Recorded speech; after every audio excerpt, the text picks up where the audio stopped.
Assalamu alaikum wa rahmatullahi wa barakatuh. Boa noite, seja bem-vindo ao Jornal da Haku TV. Hoje são 24 de abril de 2018.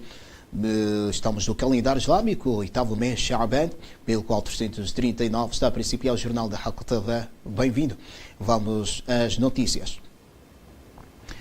Autoridades do setor de transportes ao nível da região norte do país reuniram esta terça-feira em Nampula com o objetivo de debater a proposta de revisão do Decreto 11/2009, de 29 de maio, que aprova o Regulamento de Transporte em Automóveis em Moçambique. Encontro de um dia junto a responsáveis do setor de transportes terrestres, operadores do ramo, polícia de trânsito e vereadores da área de transportes ao nível dos municípios das províncias de Nampula, Cabo Delgado e Niassa. Em declarações proferidas à margem do encontro, o presidente do Conselho de Administração do Instituto Nacional de Transportes Terrestres explicou que a revisão do regulamento ora em curso tem como finalidade a reorganização do sistema de transportes rodoviários de forma a continuar com o processo de descentralização de competências e simplificação dos procedimentos para o licenciamento da atividade de transportes, com vista a garantir uma maior circulação de pessoas e bens nas estradas nacionais. O processo de transporte é um processo dinâmico, não é estático, então exige um determinado acompanhamento e foi este processo que nós fomos realizando ao longo deste tempo.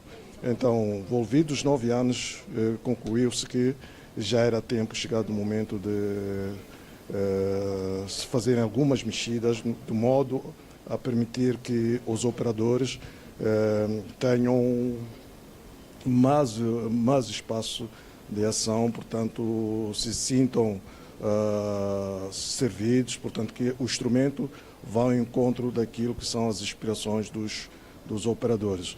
Neste contexto, foi indicada uma equipa ao nível do Ministério dos Transportes e Comunicações que, de algum tempo a esta parte, vem trabalhando na matéria nas 3 regiões do país com a finalidade de colher subsídios que possam enriquecer a revisão do regulamento ora em revisão. E um dos pressupostos que foram, portanto, que a coisa visto foi da necessidade de se trabalhar com as províncias, quer as instituições do Estado, assim como os diversos stakeholders, no sentido de darem-nos as contribuições daquilo que acham que deve ser matéria a ser objeto da revisão. Importa referenciar que encontros do género estão neste momento também a decorrer nas regiões centro e sul do país, onde pretende-se ajustar o quadro legal às exigências atuais do sistema de transportes em automóveis, com a finalidade de incrementar a competitividade no setor, com vista a gerar um crescimento económico sustentável. Participante do Seminário Regional Norte de Revisão do Decreto 11/2009, de 29 de maio, que aprova o Regulamento de Transportes em Automóveis, evidenciaram a necessidade de se ajustar o quadro legal às exigências de atividade, de modo a garantir uma maior circulação de pessoas e bens nas estradas do país.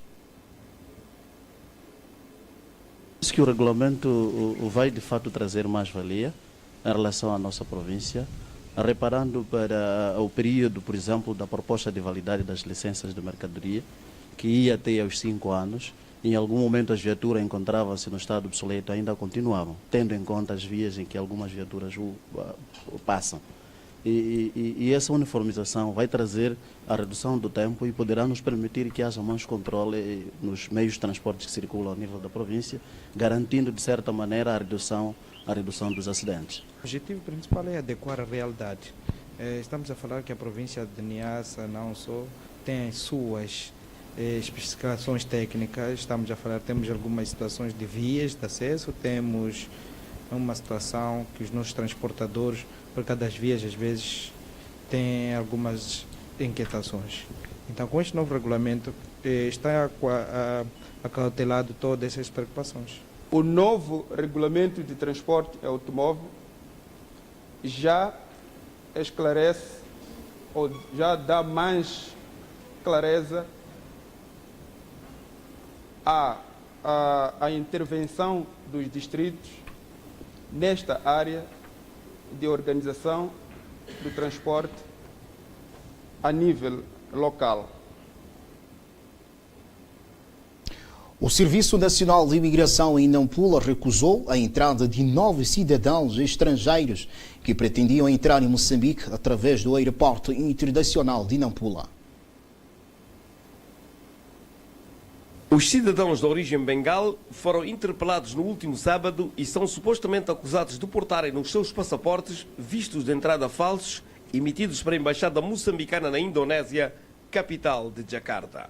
A porta-voz do Sename em Nampula, que deu a conhecer o facto a jornalistas esta segunda-feira, acrescentou que neste momento os indiciados encontram-se nas celas da primeira esquadra da Polícia da República de Moçambique, onde aguardam o repatriamento para o seu país de origem. Entretanto, o representante do grupo explicou que pretendiam permanecer em Moçambique por um período de 2 semanas, com o único objetivo de visitar familiares que se encontram a residir neste ponto do país.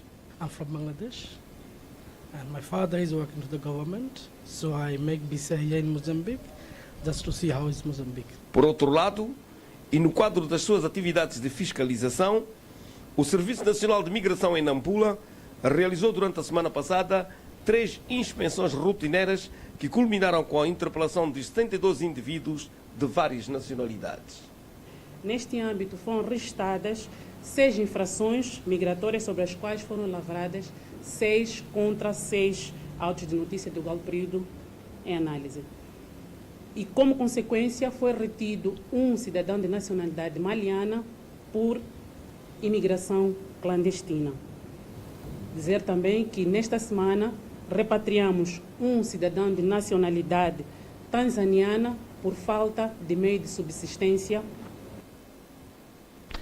16 raparigas em situação de vulnerabilidade que desistiram da escola por falta de condições receberam esta segunda-feira diversos material escolar para o prosseguimento dos seus estudos. A ação enquadra-se no programa BIS Rapariga, desenvolvido pelo Governo, em parceria com a Associação Coalizão da Juventude Moçambicana em 14 distritos da província da Zambésia e Nampula. Esta segunda-feira, o processo de distribuição de material escolar chegou à capital provincial de Nampula depois de cobrir os distritos de Nacala Porto, Ilha de Moçambique e Rapali. Fiquei um ano sem estudar, antes de continuar a estudar a escola. Muito obrigado. A coalizão que faça o mesmo com outras raparigas, que incapacitem também para continuar a estudar. Não fazia nada em casa, sentava, ignorava minhas amigas por falta de vergonha de não estudar.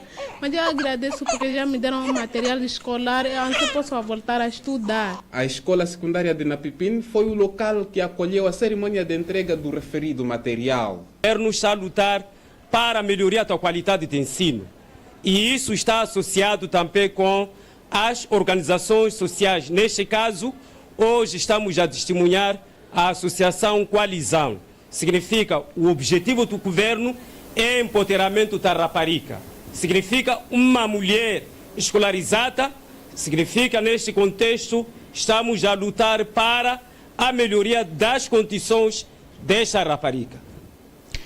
O Governo da província de Nampula reitera o compromisso de continuar a proporcionar os serviços básicos de educação a todos os alunos em situação de vulnerabilidade, em especial a rapariga. A Direção Provincial da Juventude e Desporto refere-se dos enormes desafios que se impõem ao governo na promoção dos direitos da rapariga e apela às beneficiárias a saberem valorizar todas as formas de ajuda que se possam surgir a seu favor. Temos aqui um input, uma ajuda do governo, uma ajuda da Associação Coalizão. Esperamos que continuem a estudar, porque uma rapariga formada ajuda a sua família e ajuda a desenvolver o país. Com isto, queremos agradecer imensamente às mentoras do programa Rapariga BIS, que continuam a desenvolver as suas atividades dentro do programa, assim como as beneficiárias que permaneçam dentro do programa para garantir o seu futuro, assim como o futuro da sua família. De acordo com o delegado da coalizão, o programa pretende contribuir de forma significativa no empoderamento da rapariga através de iniciativas concretas que as possam motivar em regressar aos bancos da escola. Programa que visa exatamente beneficiar as raparigas de 2 províncias nesta fase, que é Nampula e Zambésia, E temos este pacote da educação, da reintegração e retenção da rapariga na escola como um dos grandes pilares deste programa. Segundo dados em nosso poder, o programa de promoção dos direitos da rapariga teve início em 2016 para um período de 5 anos. Convidamos a assistir mais um programa quando forem 20 horas mais 30 minutos. Questões da sociedade, foi um belo prazer ter recebido assim. Fique, não sei desse lado. Assalamu alaikum wa rahmatullahi wa barakatuh. Até a próxima, inshallah.